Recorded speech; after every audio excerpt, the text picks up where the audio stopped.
We're at a really exciting time, but the hard work is really going to begin now.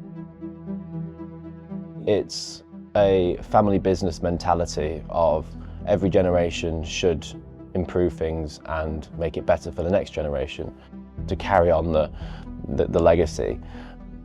I'm very proud to be a part of this project.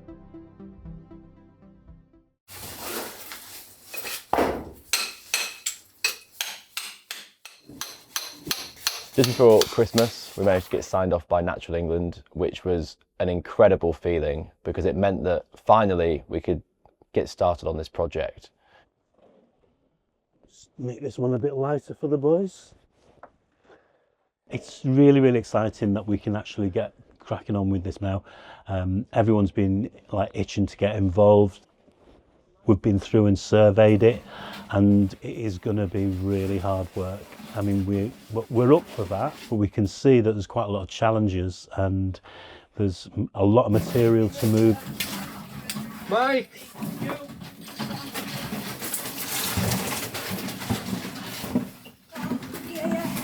We reckon hundreds of tons are going to come out in the first few months of the project. And thankfully, we've got a great team behind us in the Craven Pothole Club.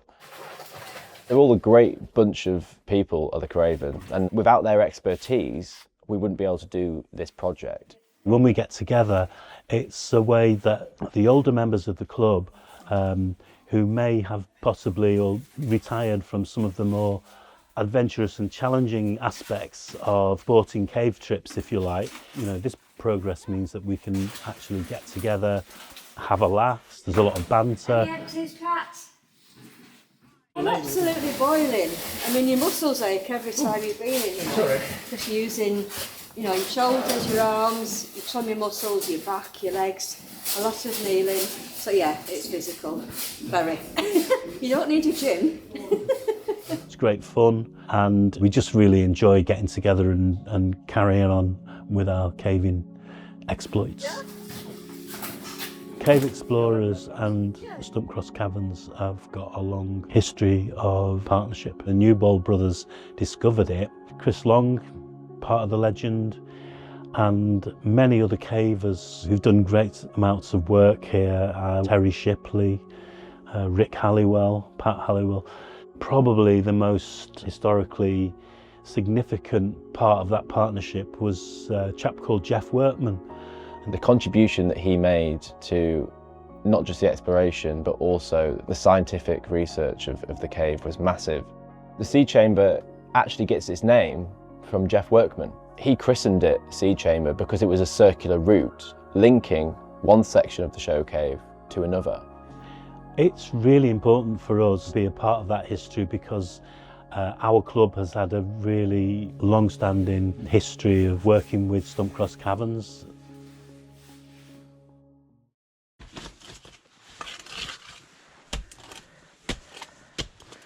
Caves, which are wet, muddy and quite cold, will destroy any piece of equipment in no time flat. We do engineer things in a very rough and ready fashion. So you can see here that we've laid, this is conveyor belting that we were given. It's rubber conveyor belting that's very, very useful for us because it makes the slide. It's an awful lot easier to drag buckets full of rock along than to actually walk along stooping or crawling and dragging a bucket over rough ground. Have you got empty there, Dave? No, he wanted some walling rocks.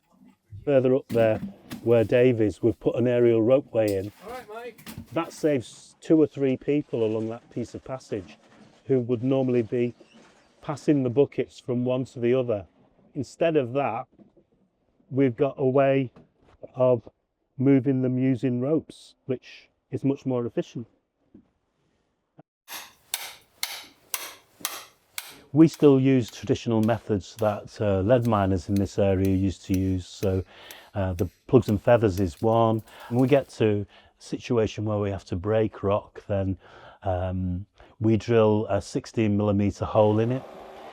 We drill a whole series of these holes in a line, and preferably if we can identify a line of weakness in the rock, we'll use that. And then we put these special wedges in there called plugs and feathers. It's basically a wedge with two other wedge-shaped pieces of metal on either side, and the middle bit is then hammered into the rock. So what you do is you go along and you tap each plug into its feathers. You can tell what's happening by the noise they make. The more they ring, the more the force is being applied to the rock.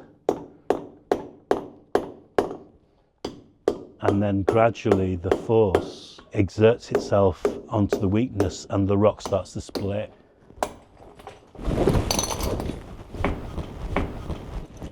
Job done.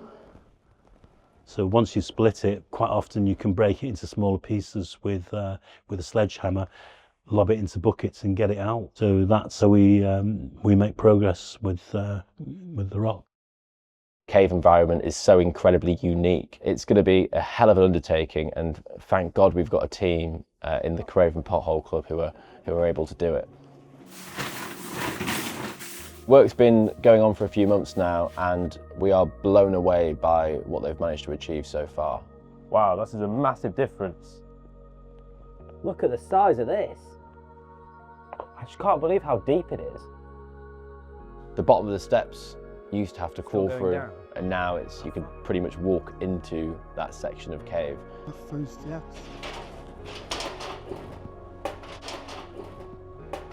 And we've made great progress. Let's go check it out. Yep. I mean, we have now turned what was an 18-inch high, 5-foot long slot into a really big entrance. We think that we're very much on track now to move to the next phase.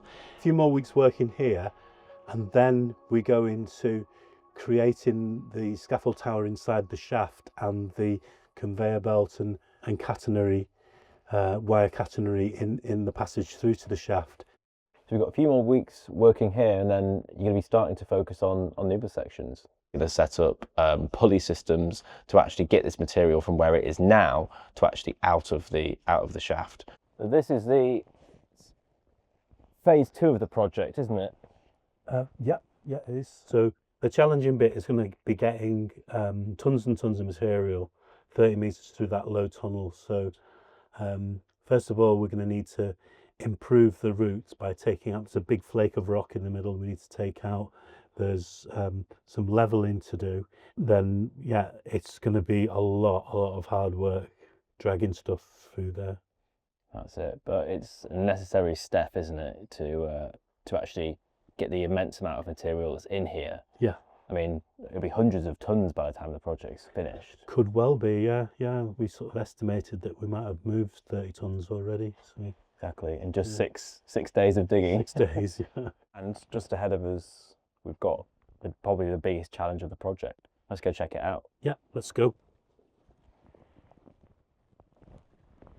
There's a huge amount of material that needs to come out of the section between the miner's shaft and the actual sea chamber itself. There's this sinkhole in the middle of the ground. That's where you could potentially find sediments that includes Ice Age remains from up to 70,000 years old. So Ollie, just above us here, this is, once upon a time this was an avon. It would have been probably an oval shaped shaft that led right to the surface and probably had water thundering it down it, maybe during the Ice Age or possibly before. But then the late stages of the Ice Age, it's got filled with conglomerate, and that's pretty much glued together with calcite. In some places better than others. And this is where you've got that big sinkhole on the other side of the road. Absolutely. Right next to the miner's shaft. Yeah, we are directly underneath of it. Yeah. So all of this material, including the stuff we're standing on, is untouched sediment from potentially the early Ice Age. Some of it certainly is. Fantastic. Yeah. Well, it's really exciting science. Yeah. We're amazed at the speed that these guys have been working at, and if the project's going at this pace, then we're well on schedule to actually get this new section of cave open. You guys have done an amazing job so far in just this very short period of time, and really looking forward to the next steps of of seeing what you guys do with this chamber. Yeah, but yeah, me too. Yeah, definitely. It's really starting to take shape. It's only been 6 weeks and I've not been down here for a few weeks. I've not seen all the progress that's been made, and I can't believe the speed that they've been working at and the amount of material they've shifted already. I mean, this chamber already is looking much, much bigger than it was before. It's incredible what's going to be achieved in not just another 6 weeks, but in a year's time, how different this is all going to look. And we really are on schedule to get this project done.